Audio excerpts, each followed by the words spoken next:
was no doubt in my mind that Blair would have been a deaf mute all his life if his mother and I had not managed to shape his mind as we did. The doctor who attended at his birth told us, confidentially, the child might never hear or speak.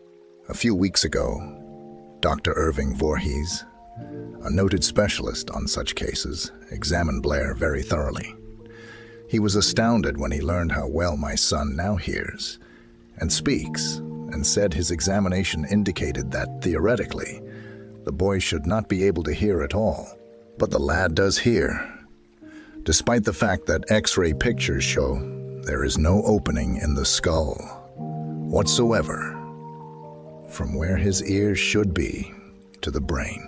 When I planted in his mind the desire to hear and talk and live as a normal person, there went with that impulse some strange influence which caused nature to become bridge, builder, and span the gulf of silence between his brain and the outer world, by some means which the keenest medical specialists have not been able to interpret. It would be sacrilege for me to even conjecture as to how nature performed this miracle. It would be unforgivable if I neglected to tell the world as much as I know of the humble part I assumed in the strange experience. It is my duty and a privilege to say I believe, and not without reason, that nothing is impossible to the person who backs desire with enduring faith. Verily, a burning desire has devious ways of transmuting itself into its physical equivalent. Blair desired normal hearing. Now he has it. He was born with a handicap, which might easily have sent one with a less defined desire to the street with a bundle of pencils and a tin cup.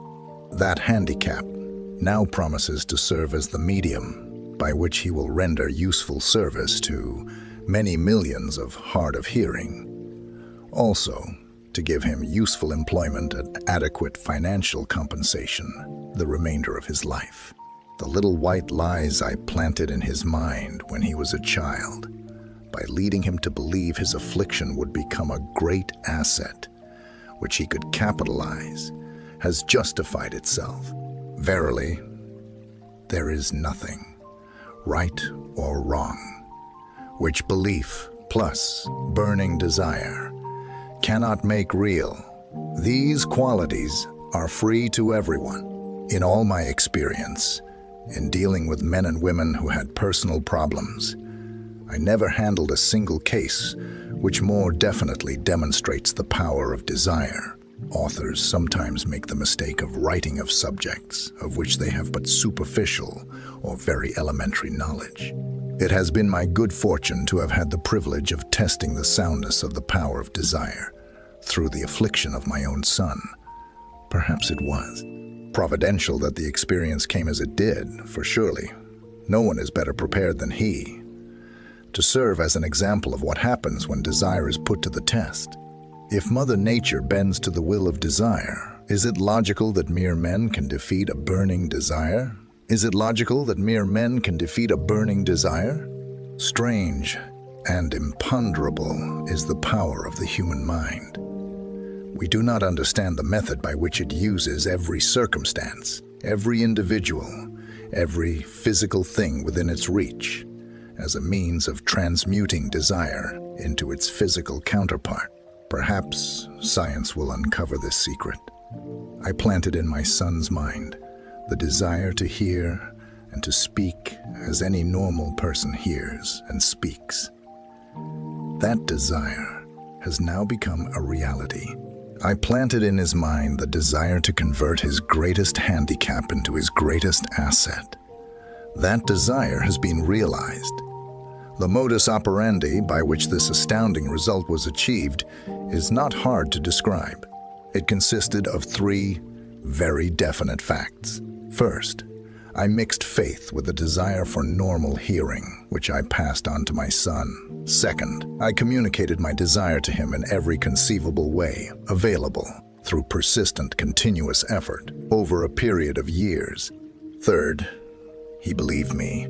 As this chapter was being completed, news came of the death of Emmy, Schumann, Heinck, One short paragraph in the news dispatch gives the clue to this unusual woman's stupendous success as a singer. I quote the paragraph because the clue it contains is none other than desire. Early in her career, Emmy Schumann Hink visited the director of the Vienna Court Opera to have him test her voice. But he did not test it. After taking one look at the awkward and poorly dressed girl, he exclaimed, "None too gently, with such a face, and with no personality at all. How can you ever expect to succeed in opera? My good child, give up the idea, buy a sewing machine, and go to work. You can never be a singer." Never is a long time. The director of the Vienna Court Opera knew much about the technique of singing. He knew little about the power of desire when it assumes the proportion of an obsession. If he had known more of that power, he would not have made the mistake of condemning genius without giving it an opportunity. Several years ago, one of my business associates became ill. He became worse as time went on, and finally was taken to the hospital for an operation. Just before he was wheeled into the operating room, I took a look at him and wondered how anyone as thin and emaciated as he could possibly go through a major operation successfully. The doctor warned me that there was little, if any, chance of my ever seeing him alive again. But that was the doctor's opinion. It was not the opinion of the patient. Just before he was wheeled away, he whispered feebly, "Do not be disturbed, Chief. I will be out of here in a few days." The attending nurse looked at me with pity. But the patient did come through safely. After it was all over, his physician said nothing but his own desire to live saved him. He never would have pulled through if he had not refused to accept the possibility of death. I believe in the power of desire backed by faith, because I have seen this power lift men from lowly beginnings to places of power and wealth. I have seen it rob the grave of its victims. I have seen it serve as the medium by which men staged a comeback after having been defeated in 100 different ways. I have seen it provide my own son with a normal, happy, successful life, despite nature's having sent him into the world without ears. How can one harness and use the power of desire? This has been answered through this and the subsequent chapters of this book. This message is going out to the world at the end of the longest and perhaps the most devastating depression America has ever known. It is reasonable to presume that the message may come to the attention of many who have been wounded by the depression, those who have lost their fortunes, others who have lost their positions, and great numbers who must reorganize their plans and stage a comeback. To all these, I wish to convey the thought that all achievement, no matter what may be its nature or its purpose, must begin with an intense, burning desire for something definite. Through some strange and powerful principle of mental chemistry, which she has never divulged, nature wraps up in the impulse of strong desire, that something which recognizes no such word as impossible and accepts no such reality as failure. The second step toward riches. 3. Faith. Faith, visualization of and belief in attainment of desire. Faith is the head chemist of the mind. When faith is blended with the vibration of thought, the subconscious mind instantly picks up the vibration, translates it into its spiritual equivalent, and transmits it to infinite intelligence, as in the case of prayer. The emotions of faith, love, and sex are the most powerful of all the major positive emotions. When the three are blended, they have the effect of coloring the vibration of thought in such a way that it instantly reaches the subconscious mind, where it is changed into its spiritual equivalent, the only form that induces a response from infinite intelligence. Love and faith are psychic, related to the spiritual side of man. Sex is purely biological and related only to the physical. The mixing or blending of these three emotions has the effect of opening a direct line of communication between the finite thinking mind of man and infinite intelligence. How to develop faith. There comes, now, a statement which will give a better understanding of the importance, the principle of auto-suggestion assumes in the transmutation of desire into its physical or monetary equivalent. Namely, faith is a state of mind which may be induced or created by affirmation or repeated instructions to the subconscious mind, through the principle of auto-suggestions to the subconscious mind, through the principle of auto-suggestion. As an illustration, consider the purpose for which you are, presumably, reading this book. The object is, naturally, to acquire the ability to transmute the intangible thought impulse of desire into its physical counterpart, money, by following the instructions laid down in the chapters on auto-suggestion and the subconscious mind. As summarized in the chapter on auto-suggestion, you may convince the subconscious mind that you believe you will receive that for which you ask, and it will act upon that belief, which your subconscious mind passes back to you in the form of faith, followed by definite plans for procuring that which you desire. The method by which one develops faith, where it does not already exist, is extremely difficult to describe, almost as difficult, in fact, as it would be to describe the color of red to a blind man who has never seen color and has nothing with which to compare what you describe to him. Faith is a state of mind which you may develop at will after you have mastered the 13 principles, because it is a state of mind which develops voluntarily through application and use of these principles. Repetition of affirmation of orders to your subconscious mind is the only known method of voluntary development of the emotion of faith. Perhaps the meaning may be made clearer through the following explanation as to the way men sometimes become criminals. Stated in the words of a famous criminologist, when men first come into contact with crime, they abhor it. If they remain in contact with crime for a time, they become accustomed to it and endure it. If they remain in contact with it long enough, they finally embrace it and become influenced by it. This is the equivalent of saying that any impulse of thought which is repeatedly passed on to the subconscious mind is finally accepted and acted upon by the subconscious mind, which proceeds to translate that impulse into its physical equivalent by the most practical procedure available.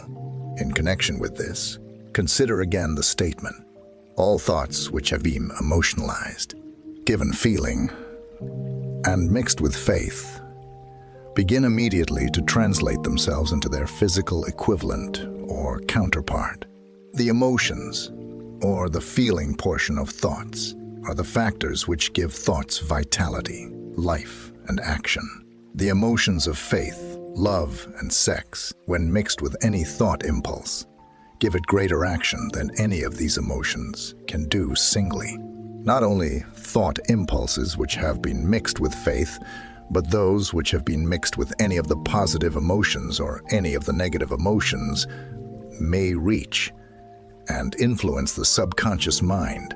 From this statement, you will understand that the subconscious mind will translate into its physical equivalent a thought impulse of a negative or destructive nature, just as readily as it will act upon thought impulses of a positive or constructive nature.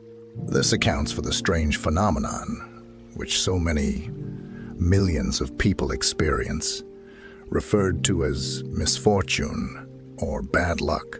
There are millions of people who believe themselves doomed to poverty and failure because of some strange force over which they believe they have no control. They are the creators of their own misfortunes because of this negative belief, which is picked up by the subconscious mind and translated into its physical equivalent. This is an appropriate place at which to suggest again that you may benefit by passing on to your subconscious mind any desire which you wish translated into its physical or monetary equivalent in a state of expectancy or belief that the transmutation will actually take place. Your belief or faith is the element which determines the action of your subconscious mind. There is nothing to hinder you from deceiving your subconscious mind when giving it instructions through autosuggestion. As I deceived my son's subconscious mind to make this deceit more realistic, conduct yourself just as you would if you were already in possession of the material thing which you are demanding. When you call upon your subconscious mind, the subconscious mind will transmute into its physical equivalent by the most direct and practical media available. Any order which is given to it in a state of belief or faith that the order will be carried out. Surely, enough has been stated to give a starting point from which one may, through experiment and practice, acquire the ability to mix faith with any order given to the subconscious mind. Perfection will come through practice. It cannot come by merely reading instructions. If it be true that one may become a criminal by association with crime, and this is a known fact, it is equally true that one may develop faith by voluntarily suggesting to the subconscious mind that one has faith. The mind comes, finally, to take on the nature of the influences which dominate it. Understand this truth, and you will know why it is essential for you to encourage the positive emotions as dominating forces of your mind, and discourage and eliminate negative emotions. A mind dominated by positive emotions becomes a favorable abode for the state of mind known as faith. A mind so dominated may, at will, give the subconscious mind instructions, which it will accept and act upon immediately. Faith is a state of mind which may be induced by autosuggestion. All down the ages, the religionists have admonished struggling humanity to have faith in this, that, and the other dogma or creed. But they have failed to tell people how to have faith. They have not stated that faith is a state of mind, and that it may be induced by self-suggestion in language which any normal human being can understand. We will describe all that is known about the principle through which faith may be developed, where it does not already exist. Have faith in yourself, faith in the infinite. Before we begin, you should be reminded again that faith is the eternal elixir which gives life, power, and action to the impulse of thought. The foregoing sentence is worth reading a second time, and a third, and a fourth. It is worth reading aloud. Faith is the starting point of all accumulation of riches. Faith is the basis of all miracles and all mysteries, which cannot be analyzed by the rules of science. Faith is the only known antidote for failure. Faith is the element, the chemical, which, when mixed with prayer, gives one direct communication with infinite intelligence. Faith is the element which transforms the ordinary vibration of thought, created by the finite mind of man, into the spiritual equivalent. Faith is the only agency through which the cosmic force of infinite intelligence can be harnessed and used by man. Every one of the foregoing statements is capable of proof. The proof is simple and easily demonstrated. It is wrapped up in the principle of autosuggestion. Let us center our attention, therefore, upon the subject of self-suggestion and find out what it is, and what it is, and what it is capable of achieving. It is a well-known fact that one comes, finally, to believe whatever one repeats to oneself, whether the statement be true or false. If a man repeats a lie over and over, he will eventually accept the lie as truth. Moreover, he will believe it to be the truth.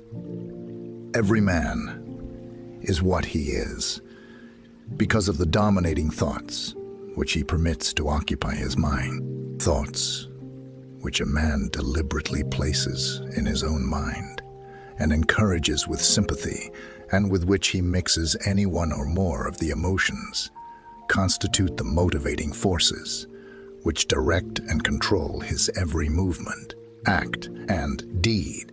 Comes now a very significant statement of truth. Thoughts which are mixed with any of the feelings of emotions constitute a magnetic force which attracts, from the vibrations of the ether, other similar or related thoughts.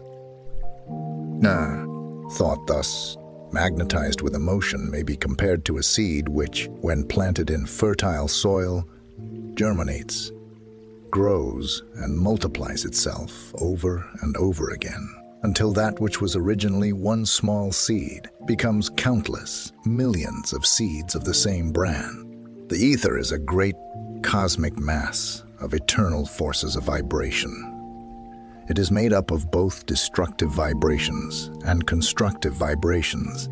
It carries at all times vibrations of fear, poverty, disease, failure, misery, and vibrations of prosperity, health, success, and happiness, just as surely as it carries the sound of hundreds of orchestrations of music and hundreds of human voices, all of which maintain their own individuality and means of identification through the medium of radio. From the great storehouse of the ether, the human mind is constantly attracting vibrations which harmonize with that which dominates the human mind. Any thought, idea, plan, or purpose which one holds in one's mind attracts, from the vibrations of the ether, a host of its relatives, adds these relatives to its own force, and grows until it becomes the dominating, motivating master of the individual in whose mind it has been housed. Now, let us go back to the starting point and become informed as to how the original seed of an idea, plan, or purpose may be planted in the mind. The information is easily conveyed. Any idea, plan, or purpose may be placed in the mind through repetition of thought. This is why you are asked to write out a statement of your major purpose or definite chief aim, commit it to memory, and repeat it in audible words, day after day, until these vibrations of sound have reached your subconscious mind. We are what we are because of the vibrations of thought which we pick up and register through the stimuli of our daily environment. Resolve to throw off the influences of any unfortunate environment and to build your own life to order. Taking inventory of mental assets and liabilities, you will discover that your greatest weakness is lack of self. Confidence is lack of self. This handicap can be surmounted, and timidity translated into courage, through the aid of the principle of autosuggestion. The application of this principle may be made through a simple arrangement of positive thought impulses stated in writing, memorized, and repeated until they become a part of the working equipment of the subconscious faculty of your mind. Self-confidence formula. First, I know that I have the ability to achieve the object of my definite purpose in life. Therefore, I demand of myself persistent, continuous action toward its attainment, and I here and now promise to render such action. Second, I realize the dominating thoughts of my mind will eventually reproduce themselves in outward physical action and gradually transform themselves into physical reality. Therefore, I will concentrate my thoughts for 30 minutes daily upon the task of thinking of the person I intend to become, thereby creating in my mind a clear mental picture of that person. Third, I know through the principle of autosuggestion, Any desire that I persistently hold in my mind will eventually seek expression through some practical means of attaining the object back of it. Thor, I will devote 10 minutes daily to demanding of myself. The development of self-confidence. Fourth, I have clearly written down a description of my definite chief aim in life, and I will never stop trying until I shall have developed sufficient self-confidence for its attainment. Fifth, I fully realize that no wealth or position can long endure unless built upon truth and justice. Therefore, I will engage in no transaction which does not benefit all whom it affects. I will succeed by attracting to myself the forces I wish to use and the cooperation of other people. I will induce others to serve me because of my willingness to serve others. I will eliminate hatred, envy, jealousy, selfishness, and cynicism by developing love for all humanity, because I know that a negative attitude toward others can never bring me success. I will cause others to believe in me because I will believe in them and in myself.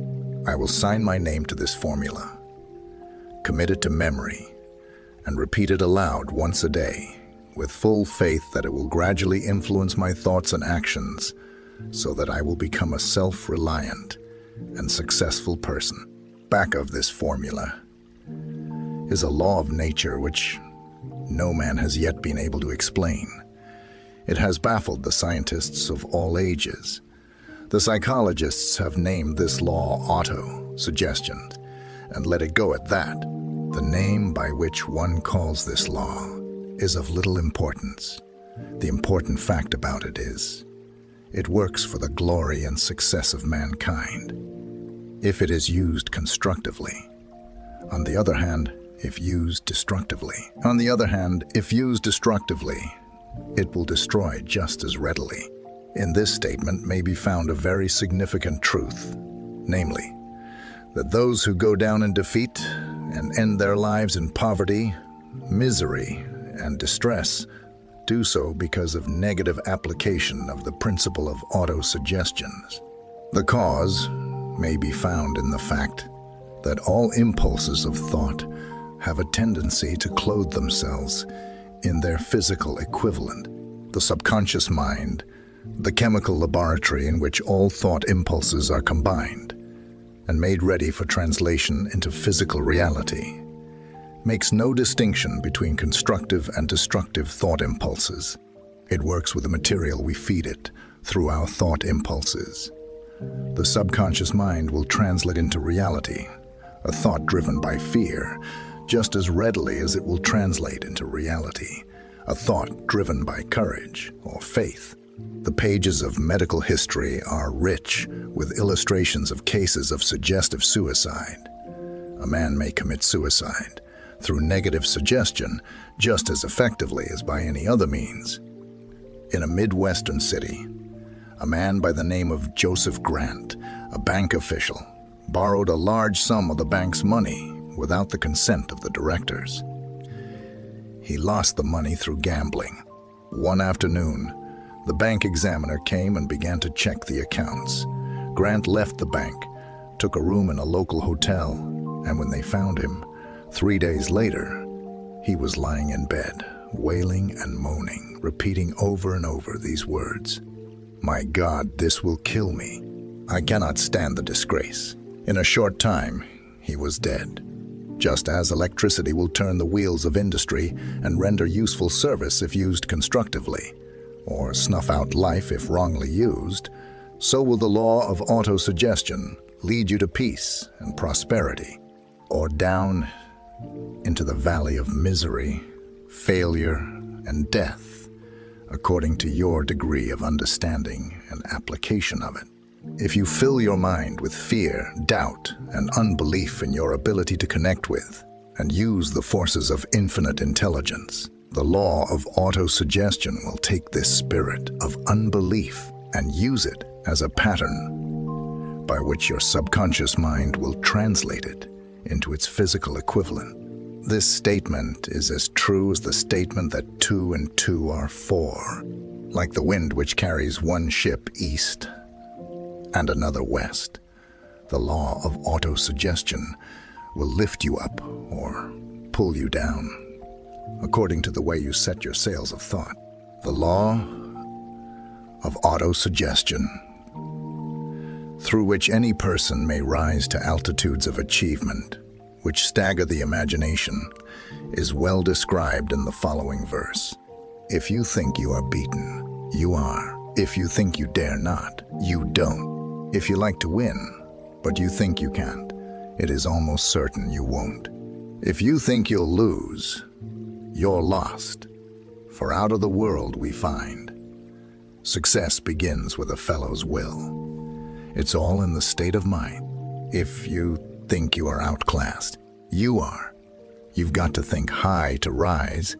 You've got to be sure of yourself before you can ever win a prize. Life's battles don't always go to the stronger or faster man, but sooner or late, the man who wins is the man who thinks he can. Observe the words which have been emphasized, and you will catch the deep meaning which the poet had in mind. Somewhere in your makeup, perhaps in the cells of your brain, there lies sleeping the seed of achievement which, if aroused and put into action, would carry you to heights such as you may never have hoped to attain. Just as a master musician may cause the most beautiful strains of music to pour forth from the strings of a violin, so may you arouse the genius which lies asleep in your brain and cause it to drive you upward to whatever goal you may wish to achieve.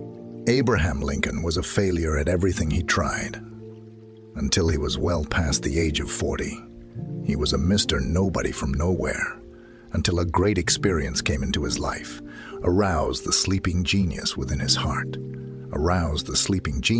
his heart, and brain, and gave the world one of its really great men. That experience was mixed with the emotions of sorrow and love. It came to him through Anne Rutledge, the only woman whom he ever truly loved. It is a known fact that the emotion of love is closely akin to the state of mind known as faith, and this, for the reason that love comes very near to translating one's thought impulses into their spiritual equivalent. During his work of research, the author discovered from the analysis of the life, work, and achievements of hundreds of men of outstanding accomplishment that there was the influence of a woman's love back of nearly every one of them. The emotion of love in the human heart and brain creates a favorable field of magnetic attraction, which causes an influx of the higher and finer vibrations which are afloat in the ether. If you wish evidence of the power of faith, study the achievements of men and women who have employed it. At the head of the list comes the Nazarene. Christianity is the greatest single force which influences the minds of men. The basis of Christianity is faith, no matter how many people may have perverted or misinterpreted the meaning of this great force, and no matter how many dogmas and creeds have been created in its name, which do not reflect its tenets. The sum and substance of the teachings and the achievements of Christ, which may have been interpreted as miracles, were nothing more nor less than faith. If there are any such phenomena as miracles, they are produced only through the state of mind known as faith. Some teachers of religion, and many who call themselves Christians, neither understand nor practice faith. Let us consider the power of faith as it is now being demonstrated by a man who is well known to all of civilization, Mahatma Gandhi of India. In this man, the world has one of the most astounding examples known to civilization of the possibilities of faith. Gandhi wields more potential power than any man living at this time. And this, despite the fact that he has none of the orthodox tools of power, such as money, battleships, soldiers, and materials of warfare. Gandhi has no money. He has no home. He does not own a suit of clothes. But he does have power. How does he come by that power?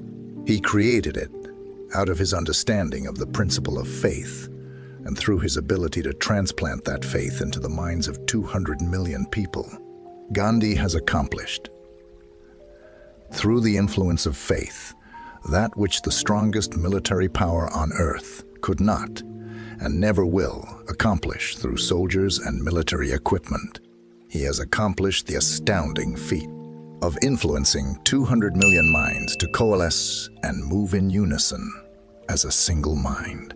What other force on earth, except faith, could do as much?